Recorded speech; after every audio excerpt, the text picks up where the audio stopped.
Why did she hesitate at the door? The others had already filed in, boots heavy on the concrete floor, voices bouncing against the hangar walls like restless echoes.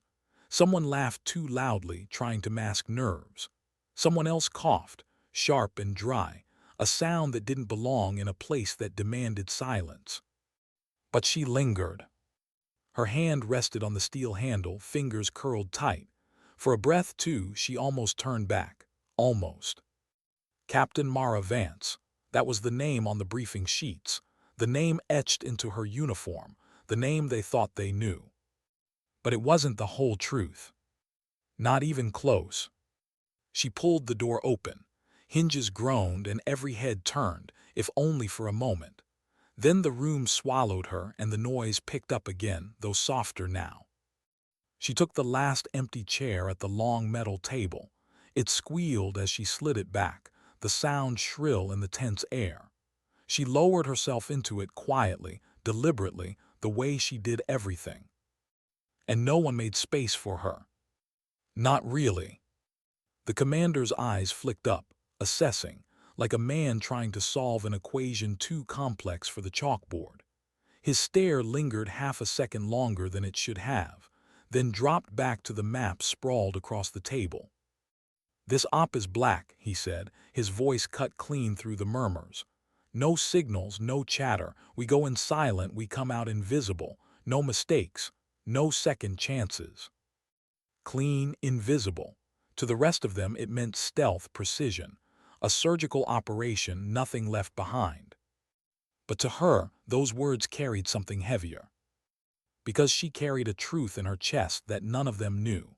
A truth that could tear apart the fragile thread of trust holding this room together. A truth that could end more than just the mission. But not yet.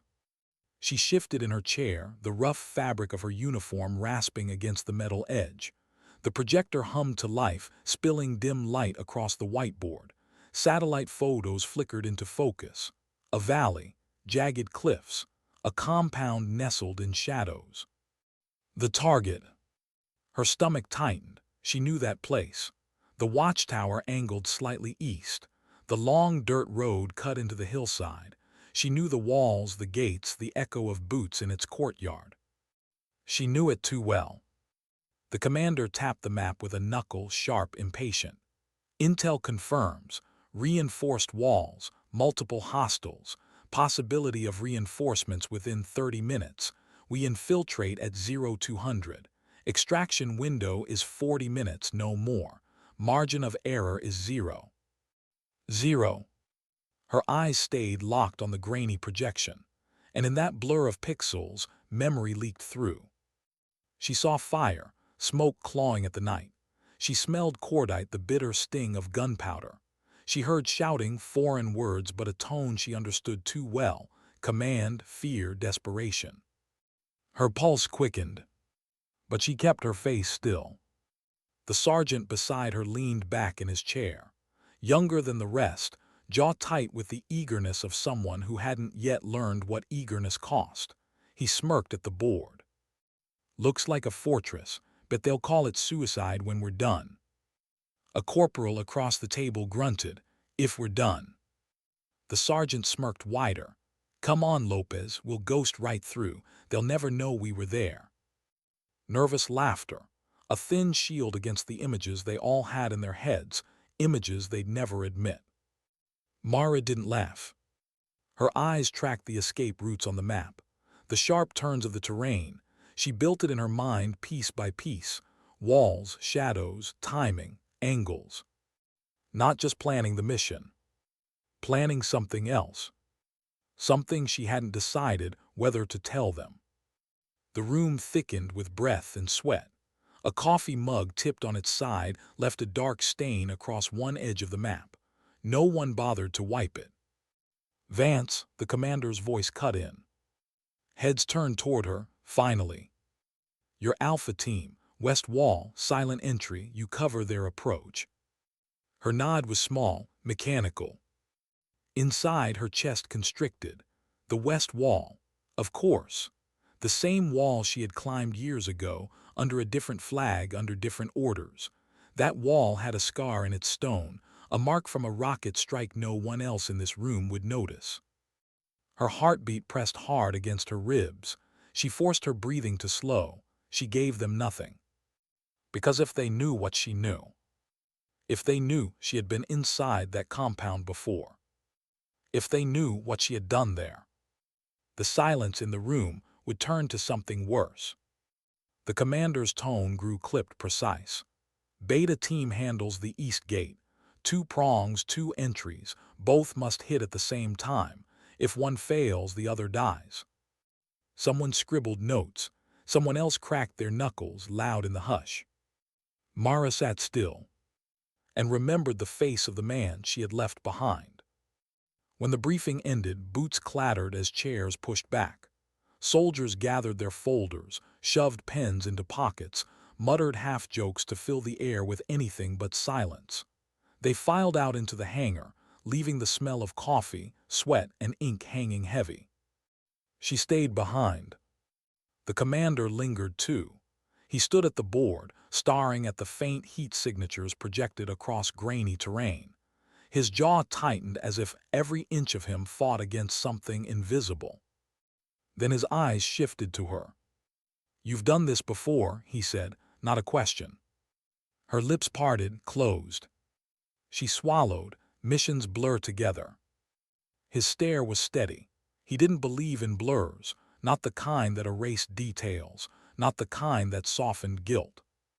"Just remember," he said, his voice low, "no one's untouchable, not even you."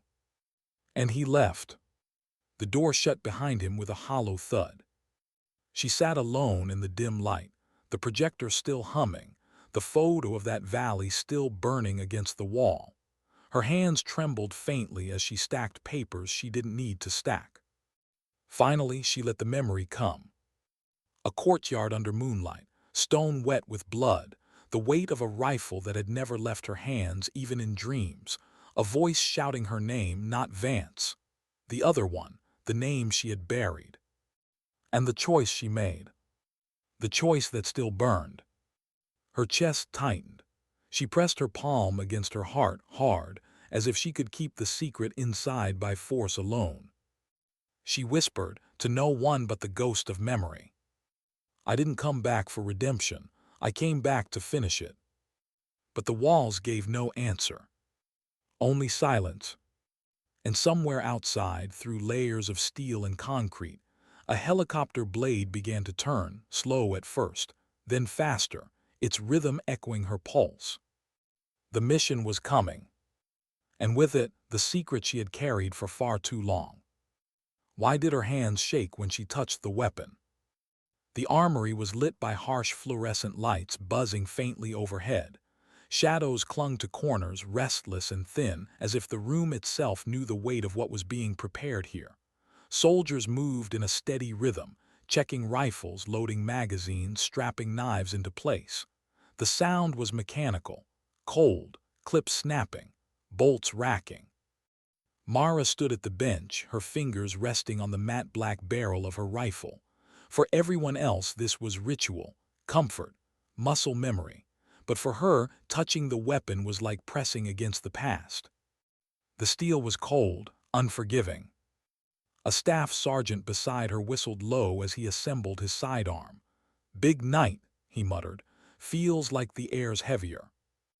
Mara gave the smallest nod. She didn't trust her voice. He chuckled, though it didn't reach his eyes. "They say ops like this either make you a legend or a ghost." She glanced sideways at him. A broad man, calloused hands, scar at the corner of his mouth. His words carried no malice, just resignation. He believed what he said. Legends or ghosts, nothing in between. She forced her tone steady. "What do you want to be?" He paused, magazine in his hand. Then he shrugged. "Neither. I just want to make it home before my kid forgets the sound of my voice." That landed heavier than any weapon. Mara looked down at her rifle again. Her reflection faintly warped across its metal. She wondered, if she didn't make it home, who would miss her voice? Did she even belong to anyone anymore? Her gloved hand tightened around the grip. She whispered, too soft for anyone else, "Stay sharp, stay small. Don't let them see what you're carrying." Because if they saw, if they knew, it wouldn't just be the mission at risk. The clang of lockers, the scrape of boots. Soldiers laughed in fragments, not because they felt like laughing, but because the alternative was silence. Silence meant thinking, and no one wanted to think about what came next. Mara slung the rifle across her back. The weight settled against her shoulders like it belonged there, though her muscles remembered the ache it left behind. The ache of years, of choices. Outside, the hangar doors groaned open. Cold night air swept in, smelling of jet fuel and rain-soaked tarmac. Floodlights cut white beams into the darkness. Helicopters crouched like beasts, rotors thudding low, restless. One by one, they boarded. The sergeant who had spoken about his child gave her a small nod before climbing in. Human, fragile, just like the rest of them. Mara climbed last. The interior smelled of oil and canvas, metal and sweat. She strapped in, rifle resting across her knees. The vibrations of the rotors rattled through her bones. The door slid shut. The world narrowed to darkness, noise, and the faces of those she would risk her life with, and maybe risk against. A corporal across from her adjusted his helmet, his lips moving without sound. She realized he was praying. His fingers traced the outline of something hidden under his vest. A medal, a charm, a tether to faith. She looked away. The younger sergeant, Lopez, grinned at her from 2 seats down. His grin was boyish, too bright for a mission like this. "First time going dark with us, Captain." She kept her voice flat, something like that. He chuckled, "Don't worry, we'll break you in easy." His confidence was a mask. She saw the twitch of his thumb against his knee, restless, impatient. He was scared, they all were. And her. She wasn't scared of dying tonight. She was scared of surviving long enough for her secret to surface. The helicopter lifted, weight shifting, the earth falling away. The sound was deafening, rotors slicing the night into jagged pieces. Floodlights shrank into pinpricks. Darkness swallowed everything. They flew low, fast. Terrain blurred below, jagged ridges and valleys hidden in shadow. Mara's eyes stayed fixed on the window, but her mind wasn't on the mountains. It was on the man she had left behind. His face came back to her in fragments. The way his jaw clenched when he was angry. The scar near his eyebrow from a fight he never talked about. The last words he'd spoken, words sharp, words that still cut through her years later. And then the gunfire, the shouts, the night that split her life into before and after. She had left him there, and she had never told anyone. The pilot's voice cracked through the headset. 10 minutes. The cabin grew smaller, air heavier. The men fell silent, each lost in their own rituals, checking gear again, touching tokens, whispering to ghosts. Mara sat still. Her heart beat steady, but her thoughts did not. She remembered being on the other side of this once. Not in this helicopter, not in this uniform, but standing on those walls, hearing the faint tremor of blades in the distance, knowing something was coming. She remembered the fear in their eyes, the desperate plans, the shouts in a language that still clung to her dreams. And she remembered what she did that night. The commander's voice came over the headset, calm, sharp, a blade. Alpha, Beta, prepare for drop. Rifles clutched tighter, mouths closed, even Lopez's grin faded. The helicopter dipped lower. The valley stretched ahead like an open wound. The compound came into view, small at first, then larger, its walls like scars against the mountainside. Her stomach twisted. She knew every corner of it, every blind spot, every hidden place where men could wait with rifles ready. The pilot called out, 30 seconds. Mara's grip tightened on her weapon. Her gloves squeaked faintly against the metal. 30 seconds. 30 seconds, before she stepped back into the place she swore she would never see again. Her chest burned with the weight of her secret. She wanted to say something, warn them, confess, anything. But the words locked behind her teeth. If she told them, they wouldn't trust her. If she told them, they might leave her behind. And she couldn't let that happen, not yet. Because there was something inside those walls she had to face. Something she had to finish. The helicopter shuddered as it neared the drop zone. Dust kicked up, swirling in violent spirals. The ramp lowered. Cold night air roared in, filled with grit and the scent of earth. The commander's voice cut sharp. Go. Boots hit dirt, fast, silent, shadows slipping into shadows. Mara leapt last, her landing soft, knees bending with practiced precision. The night wrapped around them, thick, heavy. The helicopter pulled away, its rotors fatting into distance, leaving nothing but silence and the whisper of wind through the valley. They moved. Alpha toward the west wall, Beta toward the east. Mara's boots crunched faintly on gravel, every sound amplified in the quiet. Her breath fogged in the cold air, disappearing quick. The compound loomed closer, darker, its stone walls etched against the night sky. Lopez crouched ahead of her, signaling with 2 fingers. She mirrored it. They pressed against the ground, rifles raised, eyes scanning every shadow. The west wall rose before them, familiar, too familiar.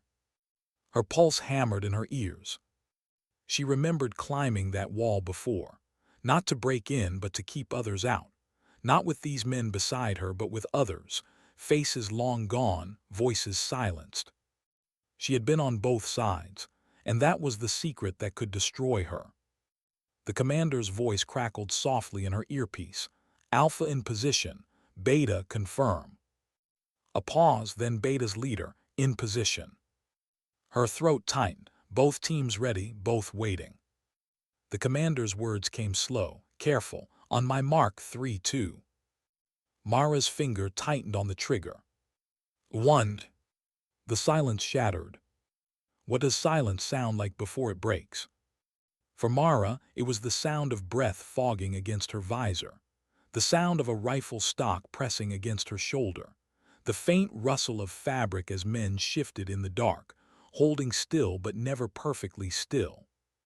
And then, the compound walls lit with muzzle flashes. Gunfire cracked like thunder, ripping through the night. Bullets smacked stone, sparking chips of rock. Shouts erupted inside the compound. Chaos bloomed in an instant. Mara dropped flat, gravel biting into her palms. The west wall she knew too well loomed above her. Lopez shouted something she didn't catch, voice drowned by the storm of noise. Her training kicked in, movement without thought.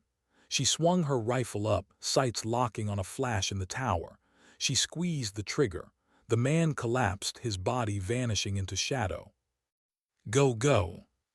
Alpha surged forward. Shadows sprinting against shadows, pressed low, rifles raised.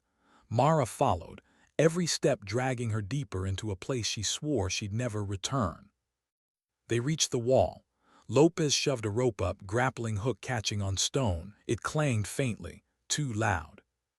Move, the sergeant hissed. Lopez climbed, boots scrabbling. His figure vanished over the edge. Another followed. Mara's turn. Her hands grasped the rope, rough fibers biting into her gloves. She climbed, heart hammering, each pull hauling her closer to the top. Her chest burned, not from the climb but from memory. The last time she scaled this wall, she wasn't the invader. She was the defender. And the man beside her then wasn't Lopez. It was. Her boot hooked the ledge. She pulled herself up and over. And she froze. The courtyard spread below, lit by flickering lamps and muzzle flashes. The smell hit her first, burned powder, dust, smoke. But beneath it she caught something sharper, buried deep. A smell only she noticed. Blood on stone. She was back. Lopez crouched beside her, firing at shadows darting across the yard. He shouted, "Captain, move." Her body obeyed, though her mind reeled. She slid down behind a crate, rifle raised, covering the others as they dropped over the wall. Gunfire tore the night apart. Men shouted in languages overlapping, commands and curses tangled together. Grenades thumped, shockwaves rattling her ribs. Sparks burst against metal doors. But inside Mara, another battle raged. Every corner of this place was branded in her memory: the arch near the gate, the window half-boarded, the dark corridor where she had once stood watch. She wasn't just invading an enemy compound. She was walking back into her own past. Lopez barked, left side clear. He moved fast, reckless youth driving his limbs. Mara's instinct screamed, not that way, not there. Stop, she hissed. But her warning came too late. A figure emerged from the shadows, rifle raised. Lopez froze. Mara's shot cracked, the figure dropped. Dust billowed. Lopez turned, wide-eyed. For a second, gratitude flickered in his gaze. Then he was gone again, rushing forward. She swallowed hard, her throat dry. She had saved him, but she had almost lost him, because she knew the blind spot. She had known, and still the past had held her too long. Alpha pushed deeper. Shadows darted between walls, boots pounding on stone. Beta's gunfire echoed from the far side of the compound, closer now, moving toward them.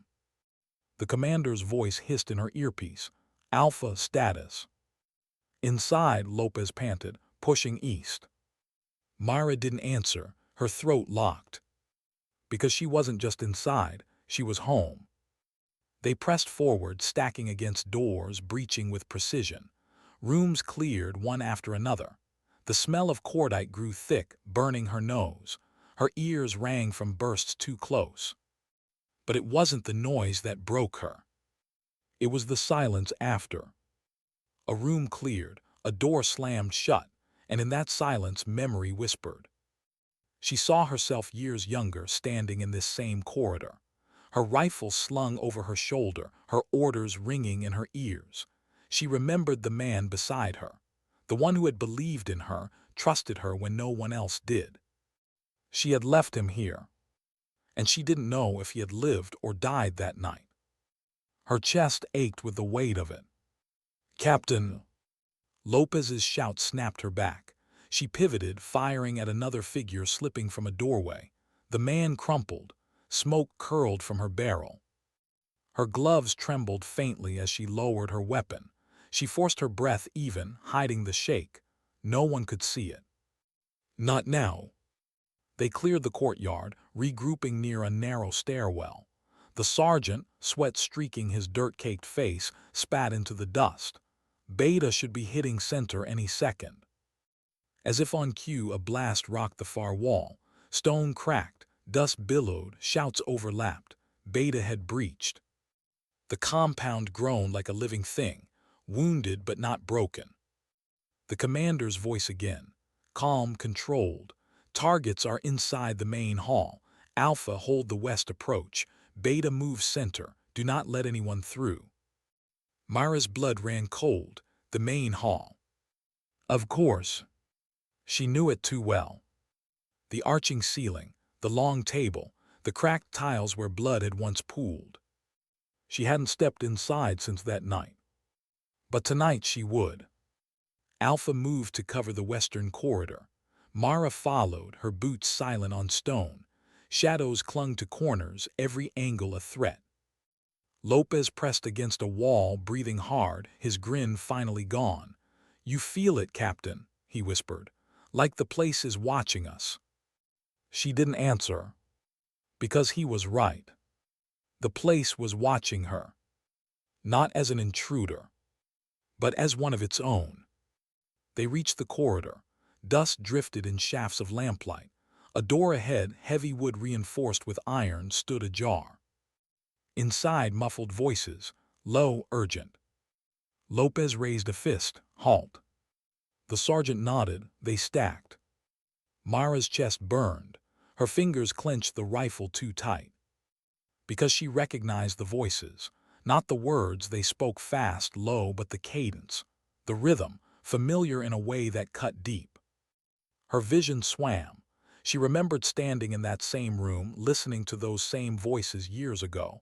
Planning. Waiting. believing she was fighting for something that mattered. And then the night that burned it all down. The sergeant mouthed on three. Mara's lungs seized. No, not yet, not like this. But she couldn't speak. He counted silently, 1, 2. The door burst open from the inside. Figures spilled out, rifles blazing. The corridor erupted, muzzle flashes strobed. Bullets screamed past. Shouts rang sharp, commands lost in chaos. Mara dropped, firing blind, her shots snapping bodies back. Dust choked the air. Splinters flew. Lopez shouted, "Push!" They surged forward, forcing through the narrow choke. Bodies fell. Boots slipped in blood. The corridor narrowed, air thick with cordite and screams. Mara's breath tore in her chest. Her eyes stung with smoke. She kept firing, kept moving, even as memory clawed at her from every shadow. They broke through.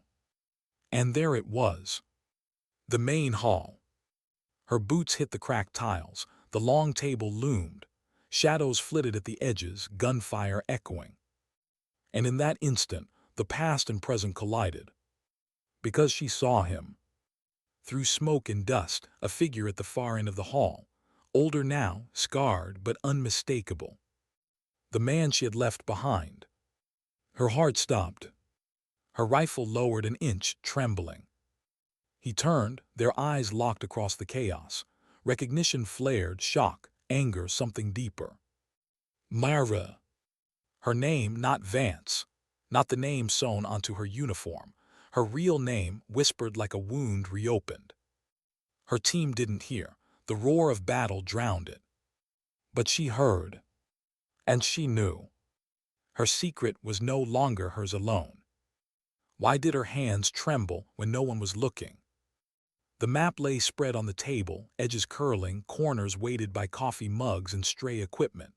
Lines crossed it like scars, planned routes, fallback zones, extraction points.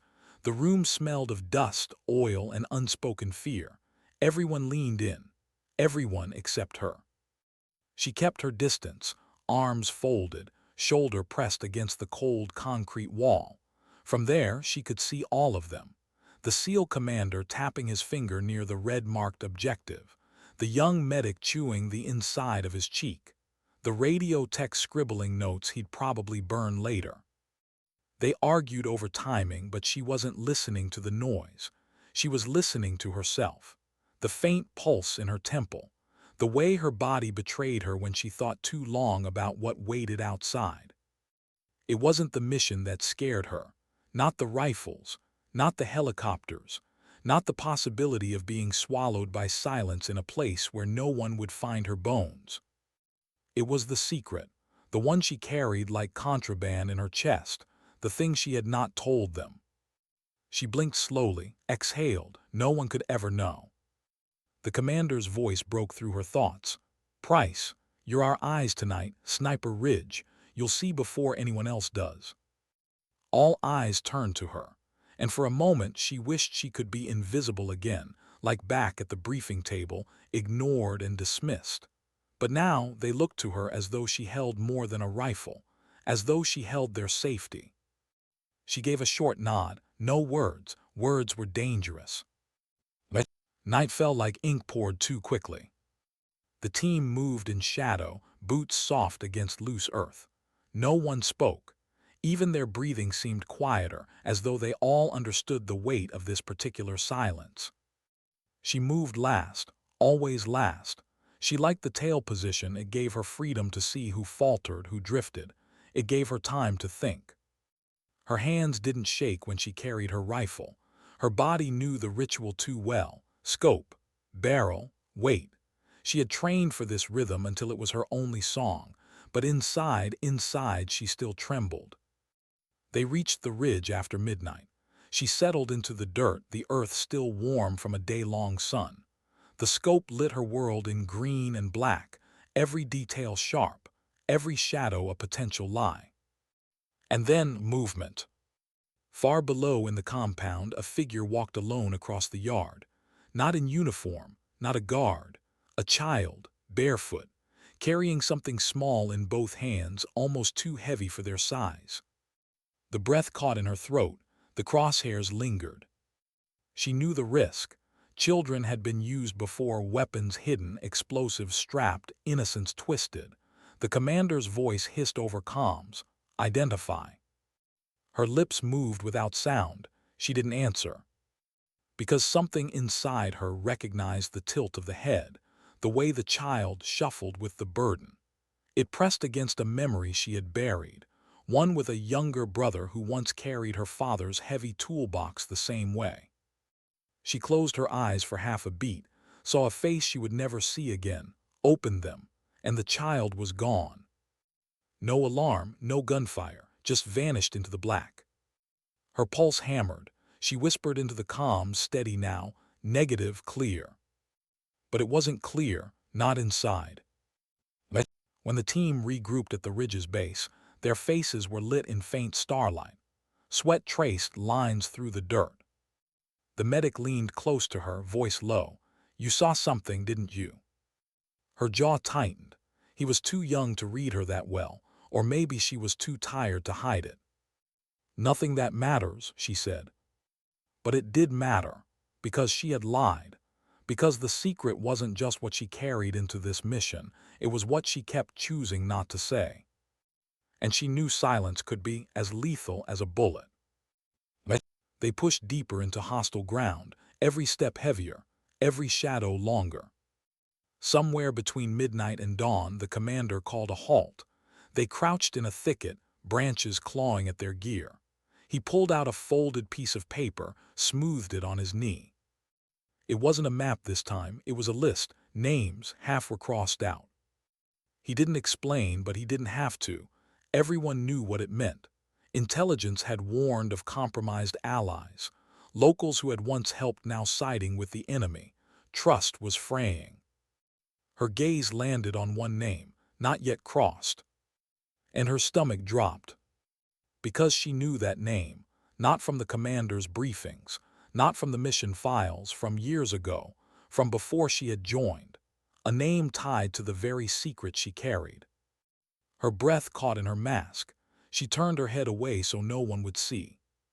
But the silence was already speaking for her. Dawn crept over the horizon, gold bleeding into the sky. Birds stirred. The world pretended at peace. The squad huddled in shadow, waiting for the signal to move. Most were silent, lost in thought. The radio tech whispered about his daughter's birthday, how he had missed it last year and would likely miss it again. The medic traced a scar along his wrist, not looking at anyone. They were all human in these small, quiet ways, all carrying things unseen. And she wondered if they knew hers, would they still stand beside her? The commander's hand landed heavy on her shoulder, solid, grounding. You're steady, Price, he said, more than most. She almost laughed at the irony, but her throat was too tight. Because the truth was, she wasn't steady. She was a storm waiting to break. And when it did, it would not just change the mission. It would change them all. What did she see in the morning light that made her hesitate?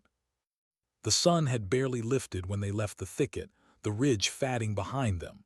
The air smelled of dust and ash, remnants of something burned long before they arrived. The earth cracked under their boots. Every sound carried too far, and yet the silence pressed heavier. She moved with the team, step for step, her rifle snug against her chest. The terrain widened, revealing the compound in the valley below, walls stained by weather, towers crouched like watchful beasts. It should have been just another target, just another mission. But her gaze snagged on a small outbuilding near the wall. The roof sagged. A faded tarp flapped in the wind. She knew it, not from intel, not from maps, from memory. Her stomach tightened. Years ago she had stood inside that very structure. Different time, different reason. She had been younger then, reckless, convinced she could outpace her own grief. The man who met her there had handed her something she was never meant to carry. A file, a promise, a secret too sharp to hold safely. And now here she was again, standing above it, rifle in hand, pretending to be someone else. The commander crouched low, scanning through binoculars. We wait for the signal. Until then, no movement. She dropped into the dirt beside him, forcing her breathing to slow. Dust clung to her lips. The medic sat nearby, wiping sweat from his brow. The radio tech fiddled with his headset, muttering curses under his breath. She tried not to look at the outbuilding again, but her eyes betrayed her, and when they did, she noticed something worse. Movement. A figure stepped out of the sagging doorway, head uncovered, sunlight catching the sharp line of a scar across his cheek. She recognized it instantly, though she hadn't seen it in years. Him, the name from the list. Her pulse stuttered. He wasn't supposed to be here. Not alive. Not standing. He had been part of her past, part of the reason she had joined, part of the reason she had built her walls so high. And now he was walking freely inside a compound the team had marked as hostile. The commander didn't notice. He was focused on the main gate, but she saw every detail. The way the man carried himself, the weight in his shoulders, the way his eyes scanned the yard like he didn't belong here either. Her secret burned hotter, because this wasn't just recognition. This was betrayal waiting to happen. The medic leaned close, whispering, "You good?" She forced her jaw to unclench, nodded once, too sharp, too quick. He didn't believe her, but he let it go. Hours passed slow as a heartbeat under strain.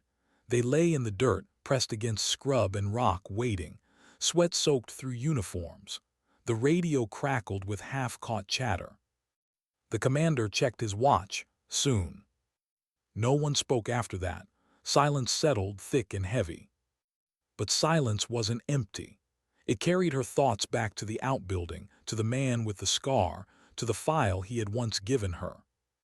She remembered the feel of it in her hands, the weight of paper that could ruin lives if it ever saw light.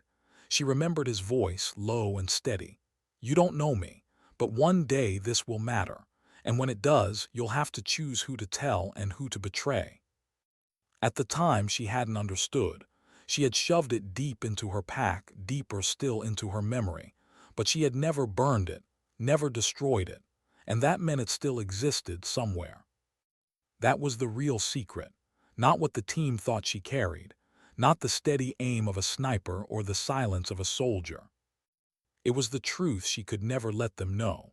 She was tied to the man below, and if they discovered that, everything would unravel. Her hand brushed the stock of her rifle. Her fingers didn't tremble this time. They stiffened, steady, as though bracing for impact. The signal came at last. A flare in the far distance, barely visible against the brightening sky. The commander rose slightly. "Move." They slid down the ridge one by one, careful, controlled. Dirt spilled beneath their boots. The compound loomed larger with each step, the walls rising like cliffs. At the base, they pressed themselves against the outer edge, shadows swallowing them whole. The radio tech muttered, "2 guards east tower." Her scope rose. Crosshairs caught the first guard, then the second. She could end it clean, quick. But something tugged at her, a memory of the child from the night before, vanished into darkness. Her hesitation, her silence. Her finger brushed the trigger. She stopped. The commander glanced at her, just a glance, enough. She took the shot, both guards dropped. The silence after was louder than the gunfire. They slipped through a gap in the wall, crawling into the compound's veins, corridors of dirt and shadow. The medic pressed his back to hers at one corner. The commander signaled hand to hand. And then footsteps. Slow, measured, too close. The scarred man appeared at the end of the corridor, alone. His gaze swept once, then landed on her. Not the others, just her. Recognition sparked, a flicker of something almost human. She felt her chest lock tight, the air too thin. The commander raised his weapon. "Target." Her voice broke free before she could stop it. "No." The word cut the air like a blade. Everyone froze. Her secret had slipped. Not fully, not yet, but enough. enough for suspicion to spark in their eyes, enough for silence to turn against her. The scarred man's lips curved into the faintest smile. And in that moment she knew this was only the beginning. What would they see in her face if she didn't hide it fast enough? The corridor was narrow, its walls pressing inward like a trap. Dust hung in the air, stirred by their boots, caught in the pale shafts of light bleeding through cracks above. The scarred man stood at the far end, framed in shadow, his eyes locked on hers. He didn't flinch at the rifles aimed his way. He didn't raise his hands. He just waited. Her chest rose, fell, too quickly. The commander's voice was a low growl. Identify. She couldn't, not without giving herself away. The others were already glancing between her and the target, suspicion rippling through the silence. Her word had saved him once before, back on the ridge, when she'd claimed the compound was clear. This time, there was no cover. The scarred man tilted his head, almost casual, as though amused by her hesitation. Then he spoke. His voice was softer than she remembered, hoarse with age but steady. "You've grown." Her throat closed. The commander's rifle jerked higher. What the hell does that mean? The medic's whisper cut through. "You know him." Too many eyes, too many questions. Her secret pressed against her ribs, desperate to break free. She forced her jaw tight, lips a hard line. "He's nothing, move." But her voice lacked weight, and they all felt it. The scarred man smiled faintly, like he'd won something invisible. "You shouldn't be here," he said, not to the team, to her. The commander shifted his stance, finger grazing the trigger. He wasn't going to wait much longer. Neither was the man.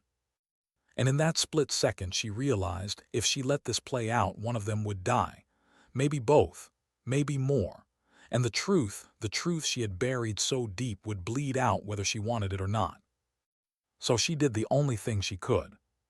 She raised her rifle, but instead of aiming at him or her commander, she fired at the ground between them. The crack shattered the corridor. Dust exploded upward. Everyone flinched.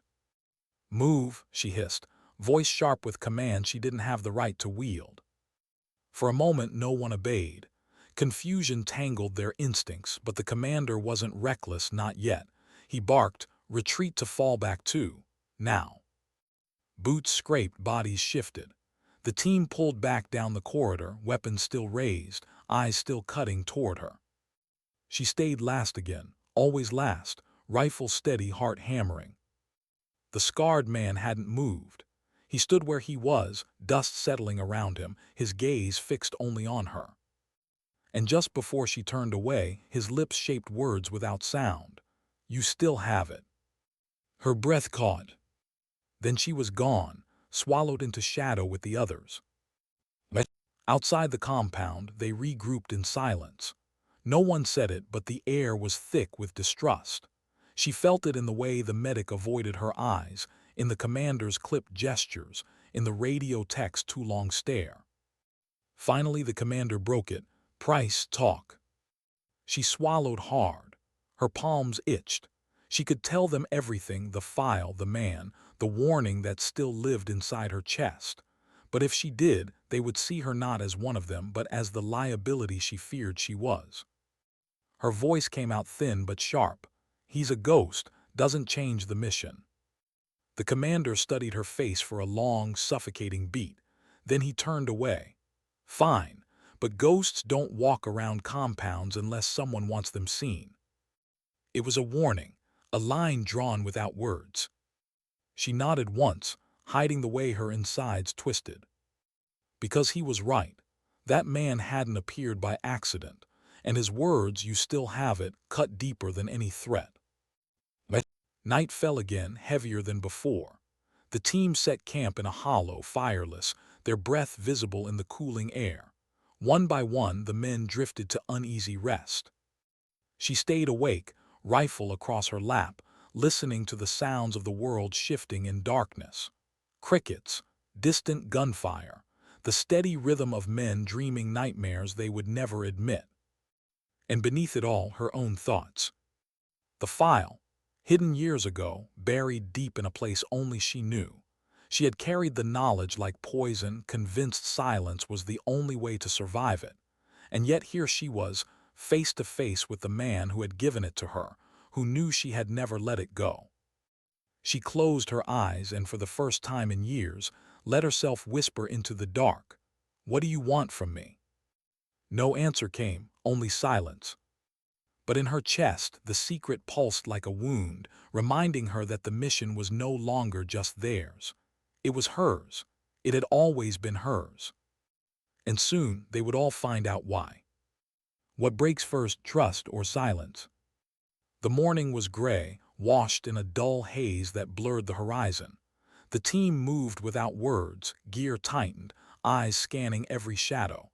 But beneath the quiet discipline, something had shifted. She could feel it. No one walked at her side. The medic who had once asked if she was good now kept his distance, his face unreadable. The radio tech lingered near the commander, as though proximity meant protection. Even the commander's glances were sharper, longer, measuring her as much as the terrain. It wasn't spoken. It didn't need to be. Doubt traveled faster than sound. She kept her focus forward, rifle snug against her shoulder. But every step felt heavier, not from the pack on her back, from the weight of their eyes. They didn't trust her anymore, and maybe they were right not to. By midday, the valley's floor narrowed into a dry riverbed, its banks crumbling like fragile bones. They followed it, boots crunching against loose stone.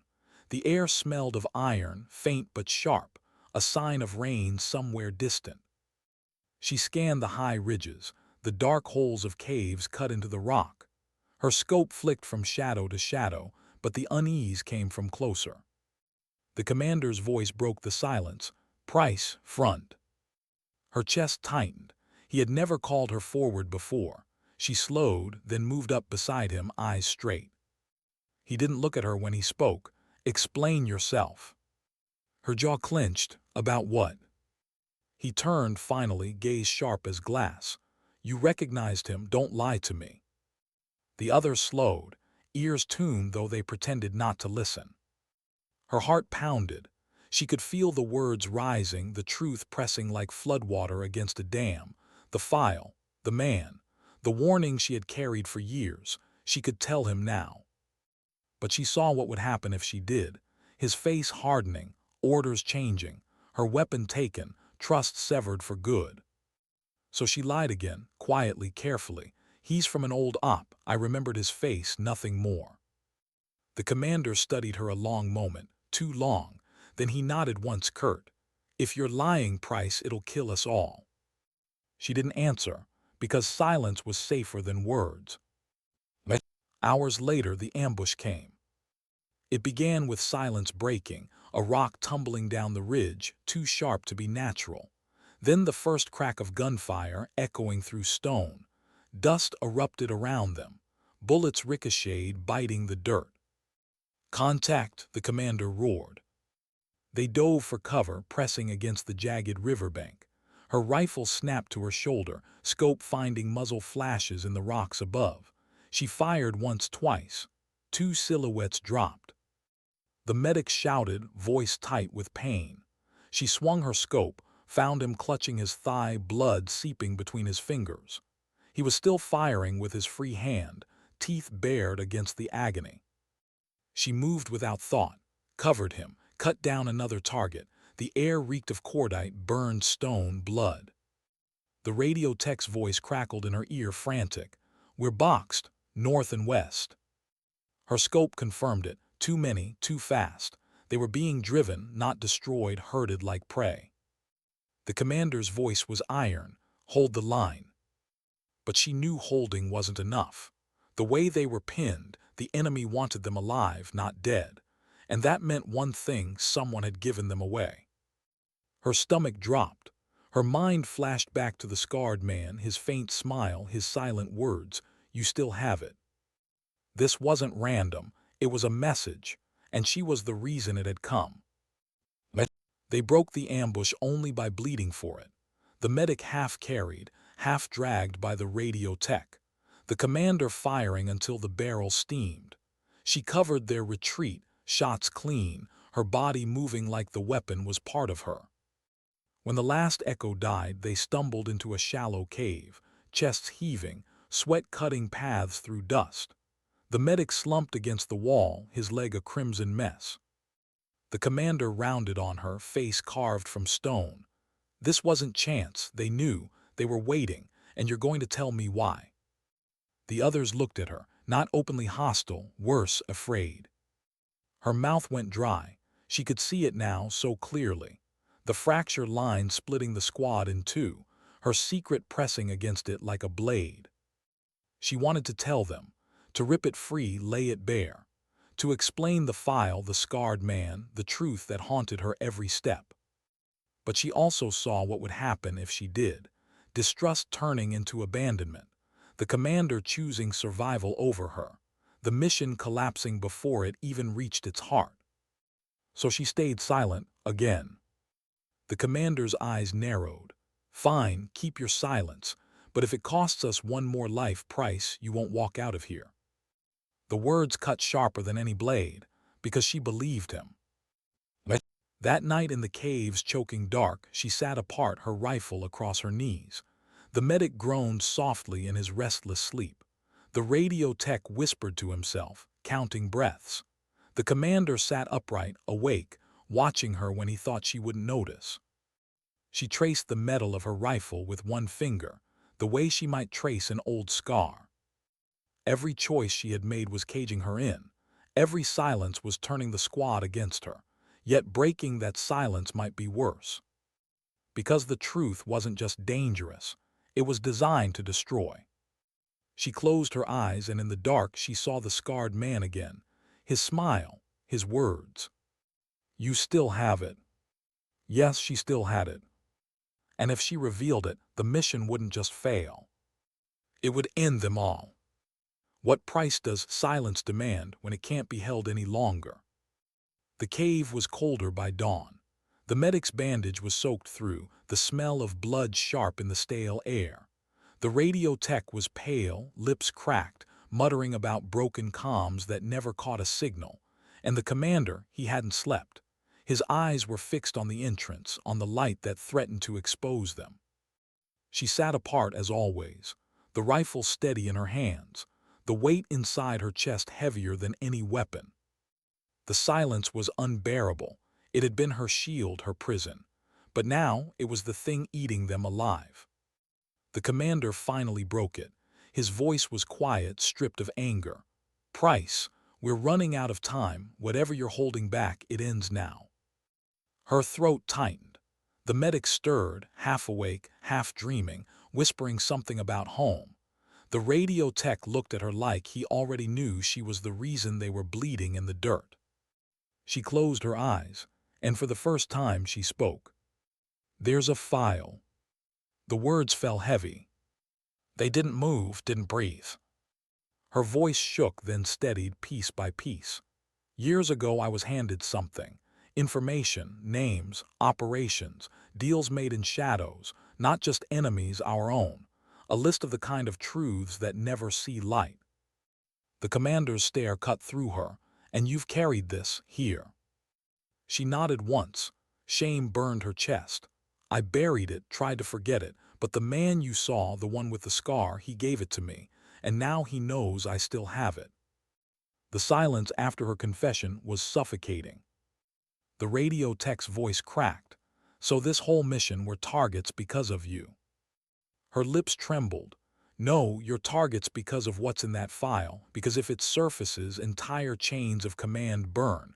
Allies become enemies. Enemies become, she stopped, swallowed. It ends more than just us. The commander's hand curled into a fist. He didn't shout, that was worse. You should have told me. Her eyes burned, but she didn't look away.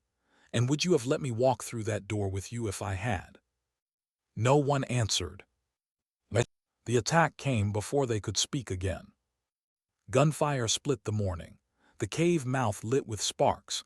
Bullets tore stone into shrapnel. Voices echoed in a language she hadn't heard in years, sharp and angry. Move, the commander barked. She was already at the mouth, rifle braced, scope painting the ridges in green and black. Shadows moved fast, closing in. She fired, dropped 2-3. Her hands didn't shake. They had never been steadier. The medic screamed in pain as he tried to drag himself upright. The radio tech pulled at him, frantic. The commander fired short, controlled bursts, covering their flank. But she knew this wasn't a fight they could win by holding ground. And then through the chaos she saw him. The scarred man, standing on the ridge above, watching, not firing. His gaze was fixed on her, the battle below nothing but background noise. He raised his hand, signaling to the fighters. A pause, gunfire slowed. Then he shouted down in broken English, voice carrying, "Price, bring it, or they all die." The commander's head snapped toward her. The words cut him deeper than bullets ever could. He turned back, face cold. What's he talking about? She couldn't lie now, not anymore. Her voice was raw. The file, he wants the file. Where is it?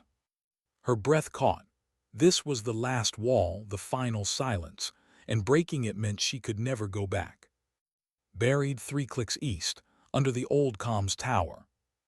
The commander's jaw tightened. Choices flickered in his eyes. Survival, trust, betrayal, all of it in one brutal heartbeat. Then he looked at her, steady and hard. "Can you get there?" Her chest ached. "Yes." He nodded once. "Then you go, we'll hold." The medic groaned, panic in his voice. "She can't, she'll never make it." But the commander didn't waver. "She started this, she finishes it." The word struck like a sentence passed. She met his eyes, searching for something, anger, hatred, even pity. But all she saw was resolve. She slung her rifle, checked her last magazine, and for the first time in years she felt clarity. This was never about survival, not really. It was about choosing which silence would define her. So she ran. The valley tore at her lungs, the sun burning high, every step heavier than the last.